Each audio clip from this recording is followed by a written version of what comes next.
Halo teman-teman semua, jumpa lagi di channel kesayangan kita semua, Azen Story. Dan malam hari ini apa kabarnya teman-teman semua? Semoga dalam keadaan sehat.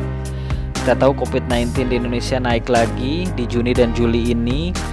Bahkan analis memperkirakan Indonesia akan menghadapi yang namanya second wave atau gelombang virus yang kedua. COVID-19 bukan sesuatu yang menakutkan yang harus bikin kita parno juga ya. Namanya sakit itu biasa, tapi masalahnya once ketika kita sakit di zaman sekarang ini, dimana kita biasanya bisa berobat ke rumah sakit dan itu nggak bisa kita lakukan karena rumah sakitnya penuh.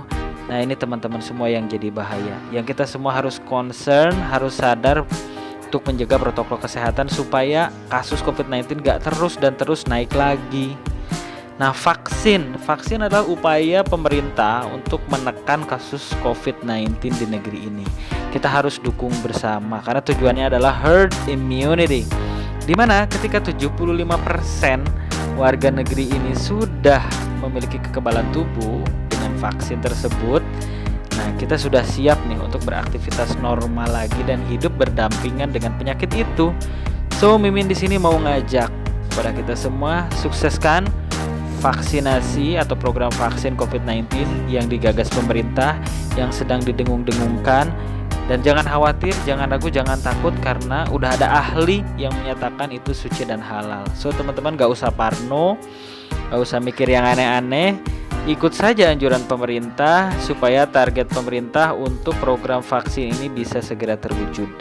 Nah, Mimin di sini akan bagi ini tips dari ahlinya langsung, dari dokternya langsung. Persiapan apa sih yang harus kita lakukan sebelum kita vaksin? So biar kalian gak parno, kalian simak video ini sampai selesai.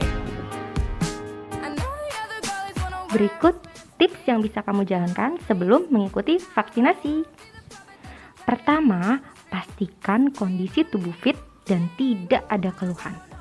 Yang kedua, jangan begadang di malam sebelum vaksin. Usahakan istirahat cukup minimal 6-8 jam. Tidak disarankan juga untuk berolahraga berat 2 jam sebelum dan sesudah vaksinasi. Juga tidak dianjurkan mandi air panas 2 jam sebelum dan sesudah vaksinasi. Terakhir, cukupi kebutuhan nutrisi kamu dengan makanan dan minuman yang bergizi. Yuk, sama-sama kita dukung dan sukseskan program vaksinasi COVID-19.